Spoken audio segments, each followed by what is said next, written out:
So I do want to apologize to you, brothers and sisters, for on the times that I've come on the show before you, and you've seen a 5 o'clock shadow, as they call it, or as they say, on my face, um, with the packed schedule on many occasions and much to do, and also to correlate it with uh, Sister Joanna's schedule many times, and taking patients and clients. Many times I don't get a chance to stop and shave because I like to be on time and to be prior, to be at my appointments prior, or prepared for people prior to me seeing them. So that's something that I want you to know. And also, so I wouldn't, at that point, I don't have the time or the luxury to shave a second time for that day. Shadows grow on my face. I would have a shadow probably after I shave. Would have a shadow probably after about 4 hours. So that is the reason why the hair on my face grows so fast. That normally I shave twice a day. So I didn't get a chance to do that on some of the occasions. So, but nonetheless, I want to apologize to you and help explain it to you because of my respect for you, the respect I have for myself, and the respect I have for my family, and not to mention the Nation of Islam, because we have been taught and trained better to always be presentable, and I'm convicted because I don't think that that is very presentable. And I think that I should be an example in whatever I do, and I want you to know that I'm always trying to do my best for you. So many would probably say, well, that's no big deal, but it is a big deal to me, and I think that the black nation, black brothers and sisters, or the black family, black community needs to have your first respect and your first convictions, first moral convictions or spiritual or whatever those religious convictions, whatever they are.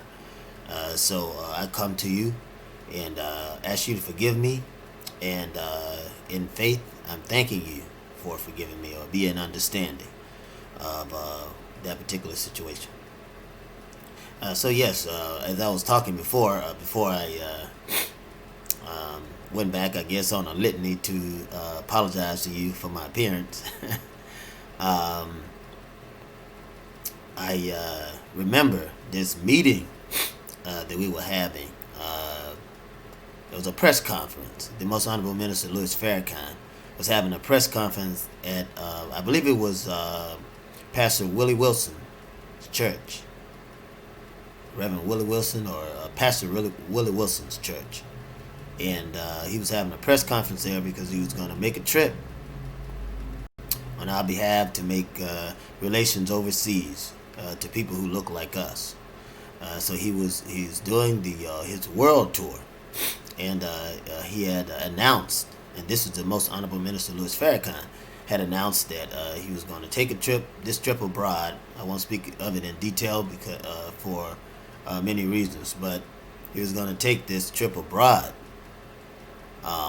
to help us and to make a bridge, so to speak, to work some things out for us, for Africans born in America, attached to other Africans. And he was also going to meet in other places with dark-skinned, brown-skinned people that look like us.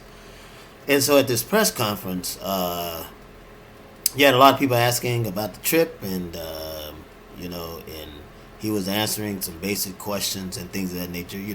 Reporters were asking very respectful questions. And you had Malik Zulu Shabazz there, and he was just erratic, totally erratic, just jumping up. I'm from Black Panther newspaper, and asking him. He says, asking him where he was going, and the minister, I'm sure, repeated it at that time, and then because he made an announcement that he was leaving, going on a trip, and he asked him, he said, well, what will you be discussing on that trip? And of course, this is not something that you ask, especially not a black leader who's going to do something for us. So, the minister declined. He said, well, I'm not going to tell you what I'll be talking about with them, So it's not important, for this press conference. What's important is that, we'll be going to make relations for people who look something like us and to make our situation better so that we have allies and something of that nature. And I'm just paraphrasing the responses of the minister because I was there along with Steve, brother Steve Coakley, or Professor Steve Coakley, pardon me. And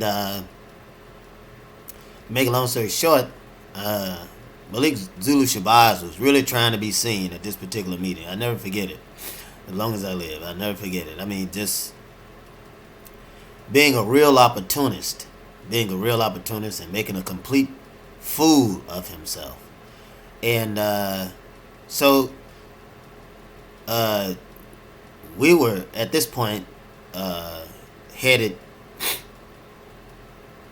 to the rally, or was there about there. I was with Steve, and we were headed to the rally. So the minister was going to make a pass because Malik Zulu Shabazz loves attention. He loves the media on him. You got to understand that. He loves attention. He loves the media. He wants to be the only person in the spotlight or one of the main people getting recognized in anything that he does. I mean, he is literally addicted to attention. He's addicted to it. And so the minister was passing by, and Steve and I were off in the distance. Not so much in the distance, but off to the side. And the minister was passing by, and the minister's wife was also passing by. And when the most honorable sister, the most honorable Minister Louis Farrakhan's wife, the sister, passed by, Malik, at that point, almost pranced, like a dog would, and jumped on the Honorable Minister Louis Farrakhan. And the brothers was on him. I mean, the brothers moved. They moved quickly, and I had to contain myself because I was ready to give any assistance that I could give, and because we knew at that time. At this particular time, the minister wasn't well, and this is when he was going through the battle with cancer and things of that nature. In respect to him, and so he traveled. I want you to understand that when the minister was traveling during this time, he was really putting his life on the line. He wasn't feeling very well, but nonetheless, he kept up the speeches. He was traveling. And had at some point, I'm certain, colostomy bags, or so to speak, or whatever he had to have with him. I'll just say that in all respect, and I'm so happy that the minister's up. He's well now. That was some time ago, so he's well now though. So thank God for that. But Shabazz pounced on the minister. And was hugging him. The minister wasn't well, and he's hugging him and just being very disrespectful, very, very, very disrespectful. And this was an attention thing. This is what he does. He loves attention, so he'll sacrifice anyone. This is what he does to get attention. Excuse me. And so the minister, he slapped the hell out of him. I never forget it. As long as I live. I was like, wow. It's like, the Honorable Minister Louis Farrakhan is obviously getting better. I mean, he slapped the hell out of Malik. Slapped the hell out of him, brothers and sisters. And, of course, once the brothers got him off, they got him off. But the minister slapped the hell out of him. And I was like, man, give Black Power a real hand. Oh, yes. I mean, he straightened him up and straightened him out quick.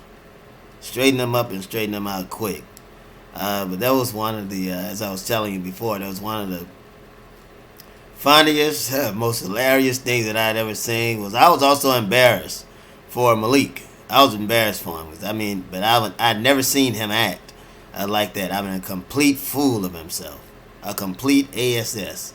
And to disrespect the minister like that, and to disrespect his wife like that. And so he's a very, very hungry individual. He's very, very, very hungry for attention. This is a really dangerous person. In my opinion, he's really, really, he cares nothing for the black community. Nothing at all for the black community. It's amazing. It's amazing.